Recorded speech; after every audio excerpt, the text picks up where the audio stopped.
శివదుర్గ జ్యోతిష్యాలయం ఆర్థిక ఉద్యోగ కుటుంబ మరే ఇతర సమస్యలకైనా పరిష్కారం చూపబడను. పరిష్కారం కోసం ఈ నంబర్ని సంప్రదించండి. మా కోమటిరెడ్డి బ్రదర్స్లా ఒకరు మంత్రిగా ఒకరు ఎమ్మెల్యేగా ఉన్నాం. నిజంగా వ్యక్తిగతంగా నా అభిప్రాయం అయితే ఈ మూడో టికెట్ కావాలని మేము అడగట్లేదు, అది న్యాయం కూడా కాదు. నిజంగా చెప్పాలంటే వ్యక్తిగత అభిప్రాయం ఏందో మీకు ఇంత ముందు చెప్పిన బీసీకి ఇస్తే బాగుంటుందని చెప్పేసి నేను దానికే కట్టుబడి ఉన్నా. గతంలో చెప్పిన దానికే కట్టుబడి ఉన్నా. ఒకవేళ అధిష్టానం నిర్ణయం తీసుకొని ఎవరికి ఇచ్చినా సరే వాళ్ళ గెలుపు కోసం కృషి చేస్తా. మళ్ళీ సర్వేలలో కోమటిరెడ్డి లక్ష్మి కొంచెం నిలబడి వస్తే అప్పుడు ఆలోచిస్తాం, కోమటిరెడ్డి లక్ష్మిని పెట్టండి మీ కుటుంబం నుంచి అని. వాళ్ళ అధిష్టానం నుంచి ఏమన్నా వాళ్ళ ముందుకు వస్తే ఈ గెలవడం ఈజీ అవుతుందని చెప్పి మళ్ళీ అప్పుడు ఆలోచన చేస్తున్నా. తప్పితే ఇంతవరకు మాత్రం నా వ్యక్తిగత అభిప్రాయం మీ అందరు క్లియర్గా చెప్తున్నా. ఈ ప్రెస్ మీట్ యొక్క ఉద్దేశమే అది తప్పు. నా భార్య టికెట్ కోసం నేను పట్టుబడటం లేదు, అది తప్పు. 100% 100% తప్పు. నేను ఎక్కడ టికెట్ కూడా అప్లై చేసుకోలేదు. నా అభిప్రాయం బీసీలకు ఇస్తే బాగుంటుంది అనేది అభిప్రాయానికే కట్టుబడి ఉన్నా.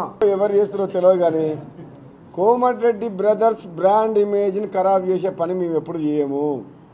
కోమటిరెడ్డి బ్రదర్స్ ప్రజల కోసం త్యాగం చేసిండ్రు, పోరాటాలు చేసిండ్రు, అవసరమైతే ఆస్తులు అమ్ముకొని కొట్లాడిన తప్పితే తెలంగాణ కోసమైనా సరే ఈ ప్రాంత ప్రజల కోసమైనా సరే ఎప్పుడు కూడా స్వార్థం కోసం అయితే తప్పు చేసిన సందర్భాలు లేవు. అది మా రక్తంలో లేదు.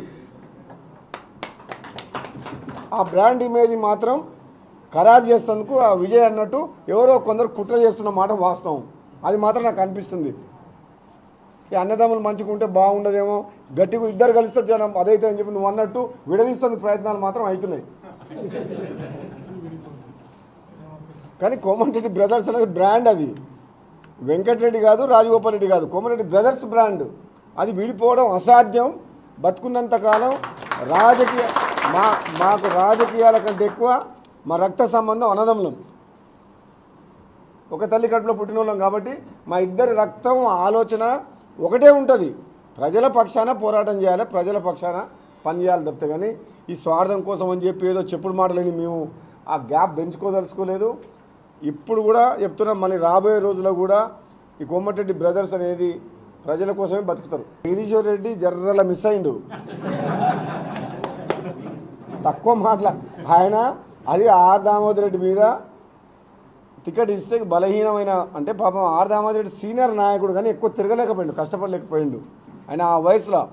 అదే పటేల్ రేవంత్ రెడ్డికి టికెట్ ఇస్తే 50,000 మేయర్తో గెలుస్తాడు.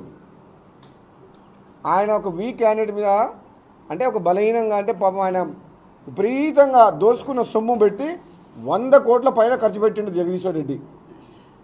లీడర్లను కొన్నాడు, ఓటర్లను కొన్నారు, ఇష్టం వచ్చినట్టు చేసి 4,000 తోడు గెలిచిండు. మేము కాంగ్రెస్ పార్టీ అభ్యర్థులను ఒక్కొక్కరం 50,000 60,000తో గెలిచినాం. ఆ జగదీశ్వర్ ఎన్ని ఓట్లతో గెలిచిండు?